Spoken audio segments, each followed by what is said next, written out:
నేను దేవుని దగ్గర నుండి ప్రార్థనలో నేను మోకాళ్ళు ఉన్నప్పుడు తప్పకుండా అనేక పర్యాయాలు అడిగింది ఈ వివేచనను. నీ చిత్తం ఎలా నెరవేర్చాలో, నీ సంకల్పం ఎలా నెరవేర్చాలో, నిన్ను ఎలా సంతోషపెట్టాలో,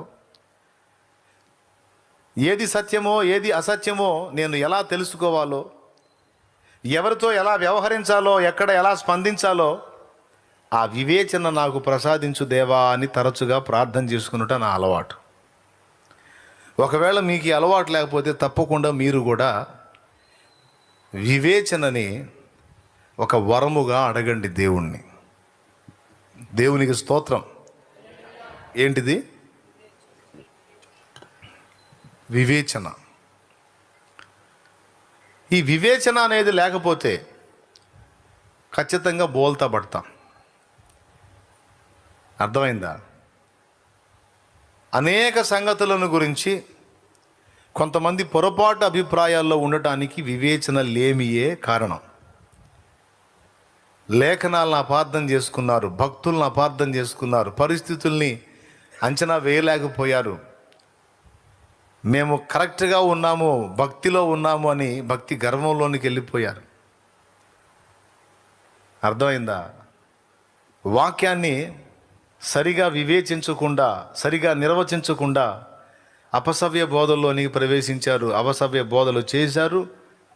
వారు కూడా అదే నమ్మి నడుచుకున్నారు, ఎదుటి వాళ్ళను కూడా నడిపించారు. అందుకే దేవుని పాత్రలు కాగోరిన వారికి అత్యవసరంగా ఖచ్చితంగా ఉండాల్సింది వివేచన. దేవునికి మహిమ. యుద్ధంలో ఉన్నటువంటి ఒక వ్యక్తికి, యుద్ధరంగంలో ఉన్న వ్యక్తికి అత్యవసరంగా కావలసినది ఏమిటి? యుద్ధరంగంలో ఉన్నవానికి ప్రత్యర్థిని ఎదుర్కోవాలంటే అత్యవసరంగా ఉండవలసినది ఏమిటి? వివేచన. మరి ఆయుధాలు అవసరం లేదా? అందుకే ఇప్పుడు నేను వెంటనే నాకు తెలిసి వివేచన అంటారని. మీరు ఆ మొక్క చెప్పేటప్పుడే వివేచించాలి. మీరు వెంటనే తొందరపడ్డారు ఎందుకు? ఇట్లా క్యాచ్ అవుతారనమాట. ఇప్పుడు నేను ఒక మాట చెప్పానంటే ముందు ప్రసంగంలో వివేచన మనకు ఉండాలని చెప్పినప్పుడు, నేను ఈ ప్రశ్న వేసినప్పుడు చెప్పే నేనే అంత తేలిగ్గా ఆన్సర్ దొరికేటట్టు చెప్తానా? చెప్పండి. ఉంటుంది కదా, ఏదో మెలుగు ఉంటుంది కదా. కాబట్టి డింగుమని వివేచన. ఆ వివేచన ఒక్కటి పెట్టుకొని పోతే యుద్ధంలో తనులు తినరాడా? యుద్ధంలో ఏమేం కావాలి? బలం ఉండాలి, ఆయుధాలు ఉండాలి, అన్నీ ఉండాలి కదా. ఇప్పుడు చెప్పండి, ఏది అవసరం మీరు చెప్పండి. చెప్పండి. యుద్ధరంగంలో ఉన్నవానికి ఏది అవసరం? ఏమవసరం అంటే వివేచన అనుకున్నాం. మళ్ళీ ఇంక 2 చెప్పావు నువ్వు. ఇప్పుడు ఏది చెబితే ఏం తిప్పలో అని ఇప్పుడు సైలెంట్ అయిపోయారు. అంటే ఇది వివేచన. ఇప్పుడు ప్రవర్తిస్తున్నారా వివేచనగా? అన్నీ అవసరమే అంటున్నాడు విజయ్. అన్నీ అవసరమేనంట, బలం అవసరమేనంట, ఆయుధాలు అవసరమేనంట, వివేచన కూడా అవసరమేనంట. బలం సహజంగానే మనిషికి ఉంటుంది. ఆయుధాలు లేకపోయినా వివేచన ఉండాలి. నేను చెప్పింది కూడా అదేగా అంటారేమో. వివేచన ఉంటే చాలా అన్నాను నేను. ఇంకా మళ్ళీ సౌండ్ లేదు మీకు. ఇప్పుడు నేను చెబుతా సమాధానం. రాజు మంత్రి ఇద్దరు కూర్చొని ఒకరోజు మాట్లాడుకుంటున్నారు. దగ్గర మరొక 2-3 వ్యక్తులు ఉన్నారు. రాజుతో మంత్రి, మంత్రితో రాజు సహజంగా మాట్లాడుకుంటుంటారుగా, అట్లా మాట్లాడుకున్నారు. రాజు అన్నాడు, మంత్రి,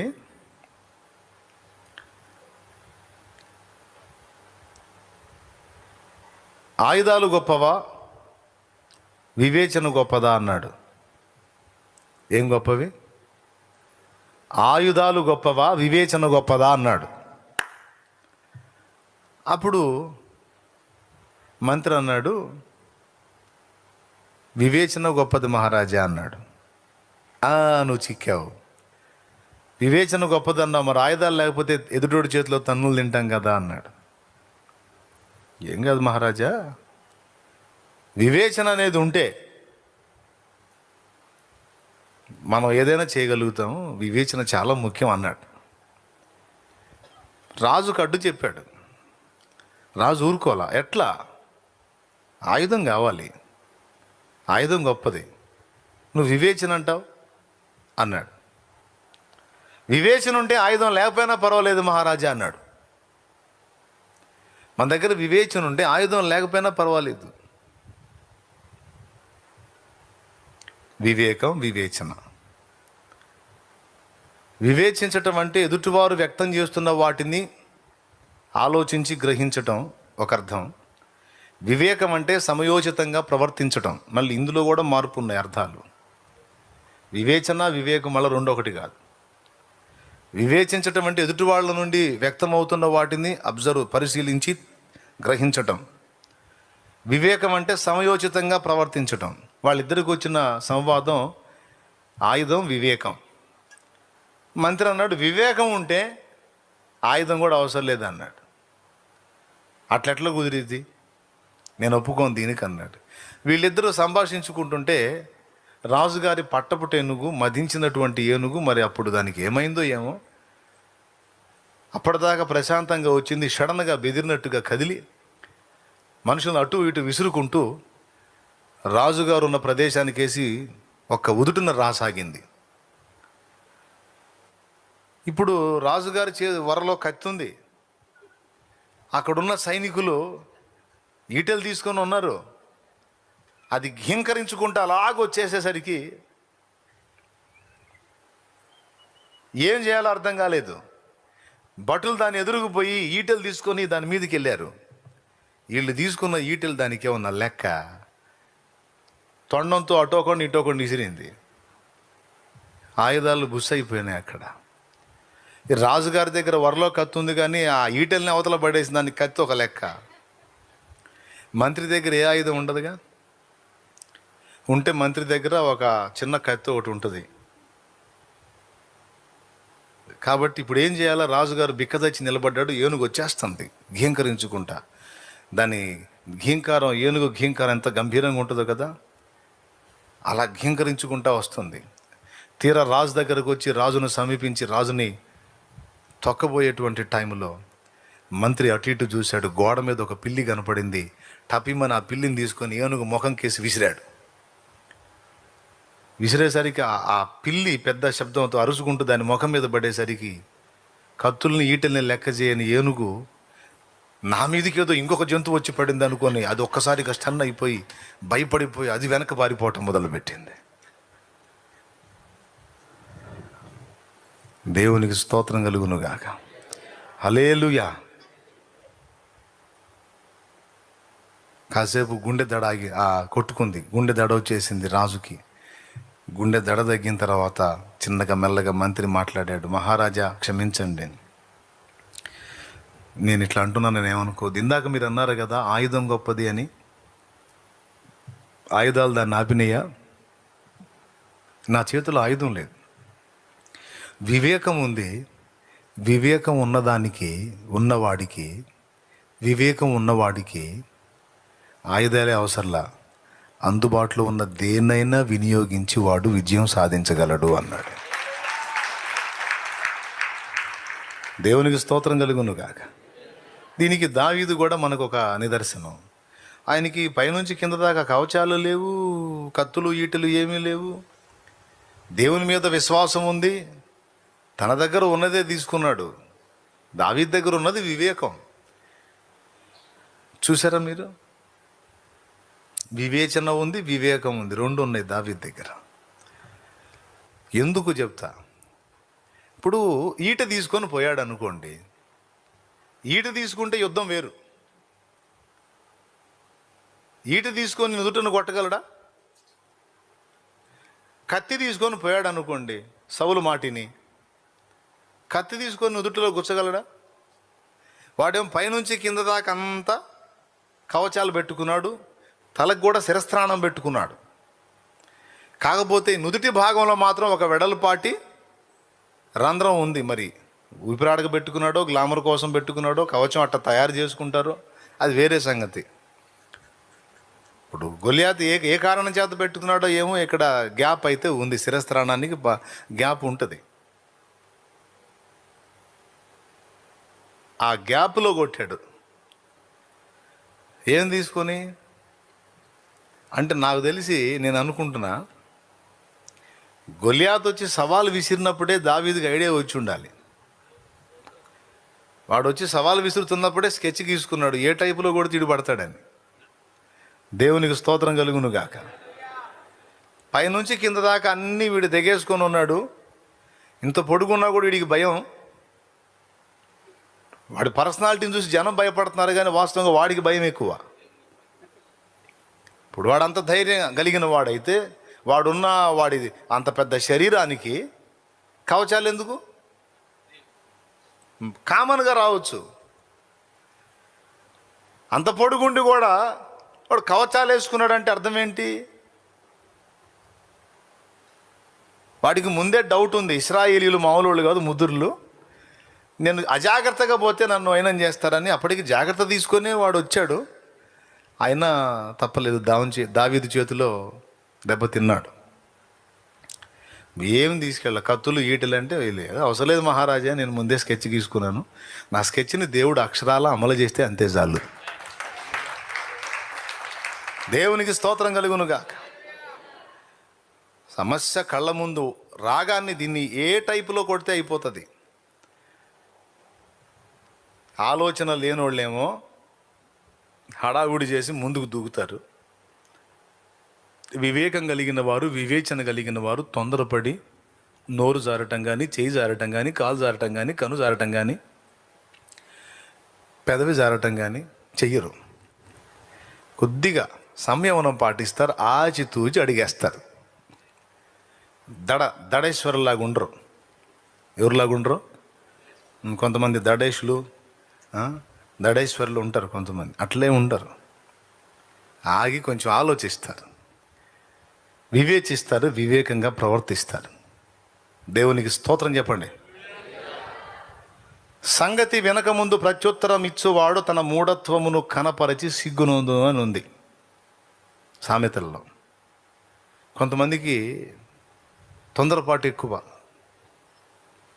వాళ్ళకు తెలిసినటువంటి జ్ఞానాన్ని మనసులో పెట్టుకొని ఎదుటి వాళ్ళ దగ్గర ఈ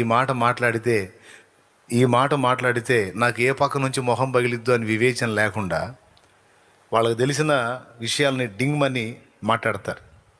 ఒక మాట మన నోట నుండి బయటికి వెళ్ళేటప్పుడు 4 విధాలుగా వివేచించుకొని మాట్లాడాలి, లేకపోతే ఇబ్బంది.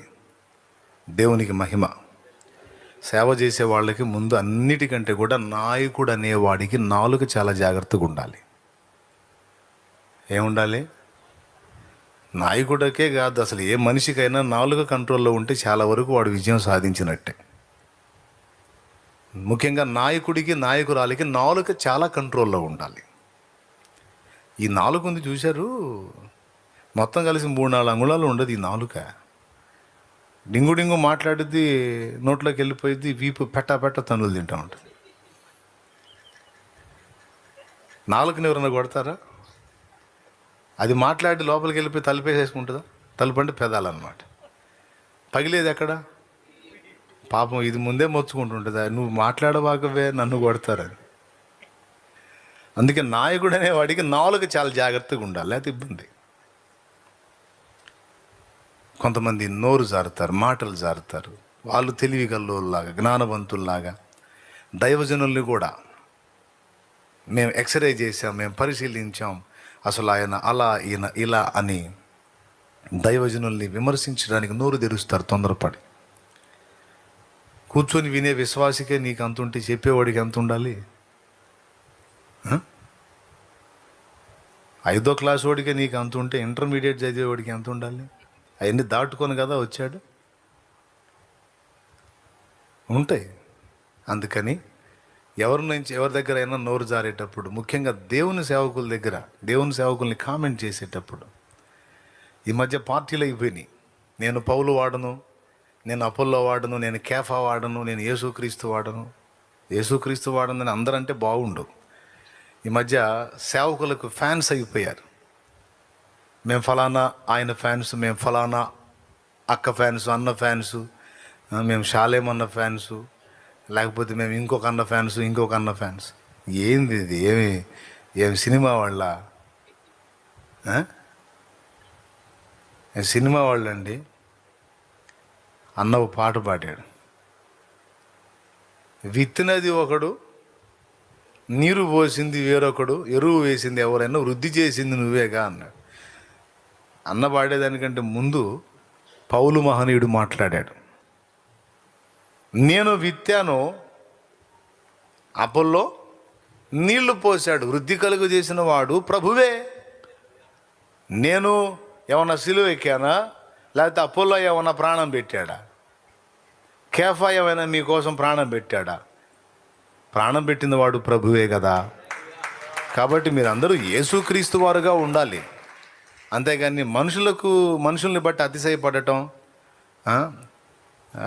కొంతమంది ఈ టైప్ మైండ్లు తీసుకొస్తాడు సైతాన్ గాడు. మా అన్న హీరో, మీ అన్న జీరో, మా అన్న హీరో, మీ అన్న జీరో అనగానే, మా అన్నని జీరో అంటావా, మీ అన్నే దున్న.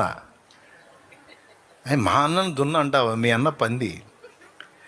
వీళ్ళు పరిశుద్ధ యేసు శిష్యులు కాదు, ఇక చివరికి పరమానంద శిష్యులకి వెళ్ళిపోతారు. గురువుగారు పండుకున్నాడు, ఒరే కాళ్ళు వత్తండ్రా అన్నాడు. మిగిలిన వాళ్ళు ఒకడు విసురుతున్నాడు, ఒకడు చేతులు వస్తున్నాడు, ఇద్దరు కలిసి కాళ్ళు ఒత్తుతున్నారు గురువుగారి కాళ్ళు. కొంచెం సేపటి తర్వాత ఇద్దరికి వాదన వచ్చింది. దేనికాడో కాళ్ళ కాడే వచ్చింది. అరే నా కాలు ఫలానా టైపులో ఉంది అన్నాడు. నా కాలు కూడా అలానే ఉంది అన్నాడు. నీ కాలు ఒట్టి పనికిమాలిన కాళ్ళు అని టపిమని ఒకడు కొట్టాడు. నా కాళ్ళు కొడతావా, ఎంత ధైర్యంరా నీకు, నీ కాలే పరమ సుంఠకాలు అని కొట్టాడు ఇంకొకడు గట్టిగా. నా కాళ్ళని అంత దెబ్బ కొడతావా, నీ కాలు సంగతి చెప్తా నాకు అని ఇంకా గట్టి దెబ్బ కొడతాడు ఇంకొకడు. ఈ రకంగా మిగిలిన వాళ్ళేమో గురువు తల ఒకడు పట్టుకుంటాడు, చేతులు ఒకళ్ళు పట్టుకుంటారు, ఆ గురువుని లేవకుండా పొట్ట ఒకడు పట్టుకుంటాడు. మీరు ఉండండి గురువు గారు, వాళ్ళ కాళ్ళ సంగతి వాళ్ళు తేల్చుకుంటారు. అమ్మ వెధవల్లారా, నా కాళ్ళు రావి అంటాడు ఆయన. ఉండండి గురువు గారు, తేలనివ్వండి. చివరికి పచ్చడి మండలు తీసుకుంటారు వాళ్ళు. దేనికి? ఒకటి కాలు మీద ఒకడు పగ తీర్చుకోవడానికి. మరి వీడి కాళ్ళు తిడితే వాడెందుకు ఊరుకుంటాడు? అందుకని వీడి కాళ్ళు ఇరగొట్టడానికి పూనుకున్నాడు వాడు. మిగిలిన వాళ్ళేమో మీరు ఊరుకోండి గురువు గారు, వాళ్ళ సంగతి ఏదో ఫైనల్ కానీ అంటారు. వీళ్ళు లేవనీరు. చివరికి ఇక ఏం చేస్తాడు, స్వరాన్ని ఉపయోగించి, సేవు కాంతో ఎక్కడున్నావు, త్వరగా తావు, నన్ను చంపుతున్నారు వీళ్ళు, నా కాళ్ళు విరగొడుతున్నారు, అయ్యో బాబోయ్, వామ్మోయ్ వాయో అని కేకలేసేసరికి ఆమె పరిగెత్తుకుంటా వచ్చి, అమ్మమ్మ వెధవల్లారా ఏం చేస్తున్నారా మీరు అని ఇక గందరగోళంగా తిట్టి, అంతటితో పోతారా, ఈసారి చెప్తా నాకురా నీ కాలు సంగతి అని పోతా. ఇప్పుడు ఎవరు గొప్ప, ఎవరు తక్కువ? అంత దేవుని తోటలో పనివారం. అందరం కలిసి యేసునే ప్రకటిస్తున్నాం. అందరి హృదయంలో యేసే రాజు, యేసే దేవుడు. ఎవరు ఎక్కువ, ఎవరు తక్కువ? ఒక దైవజనుని క్రమం నీకు నచ్చింది, మరో దైవజనుని క్రమం నీకు నచ్చింది. ఒక దైవజనుడు వాక్యం చెప్తే నీకు నచ్చింది, ఇంకొక దైవజనుడు వాక్యం చెప్తే ఇంకొకరికి నచ్చింది. అంత మాత్రాన నీకు ఆయన మెసేజ్ అర్థం కాలేదు, నువ్వు ఆయన ద్వేషించడానికి వీల్లేదు. లేకపోతే మరొకరు నువ్వు ఫాలో అవుతున్న దైవజనుని ద్వేషించడానికి వీల్లేదు. అసలు ఆ ఆలోచన, ఆ విధానం, ఆ ధోరణే దుష్టుడు తీసుకొచ్చి పెడతాడు ఐక్యత జడగొట్టడానికి. మీరు ఎవరిని తిట్టినా, ఎవరిని ఘనపరిచినా, దైవజనుల్ని ఎవరిని దూషించినా, ఎవరిని తిట్టినా, ఎవరిని తృణీకరించినా, ఎవరిని తేలిగ్గా మాట్లాడినా, క్రీస్తు శరీరములోని దేవుని ఏర్పాటులో ఉన్న అంగములను, అవయవములనే మీరు తోలనాడుతున్నారు. యేసు శరీరమునే మీరు విమర్శిస్తున్నారని మీరు ఎరుగుదురా? ఎంత తప్పు చేస్తున్నారు తెలుసా? వివేచన కోల్పోయి ప్రభు శిష్యులు పోయి పరమానంద శిష్యులు అయిపోయినారు. మాస్లామణి గారేమో ప్రభు యేసుని శిష్యుడనై, ఇప్పుడు పాట మార్చుకున్నారు మనోళ్ళు, పరమానంద శిష్యులమై అని పాడుకుంటున్నారు ఇప్పుడు. అలాంటి పిచ్చి ప్రవర్తనలో ఎవరైనా ఉంటే స్త్రీలైనా పురుషులైనా బుద్ధి తెచ్చుకోండి, జాగ్రత్త. అతిశయించువాడు ప్రభువునందే అతిశయించాలి కానీ మనుషులను బట్టి ఎప్పుడూ అతిశయపడకూడదు. అర్థమైందా? మనుషులను బట్టి ఎప్పుడు అతిశయించొద్దు. మనుషులను హెచ్చించి దేవుణ్ణి పక్కన పెట్టే మూర్ఖపు పని ఎప్పుడూ చేయొద్దు. మనుషులు మనుషులే, ప్రభు ప్రభువే. స్తుతి, మహిమ, ఘనత, ప్రభావము పొందనర్హుడు ఆయన ఒక్కడే. ఆయనకి చెందవలసిన మహిమను ఆయనకి చెందేటట్టు మనం జాగ్రత్త తీసుకోవాలి.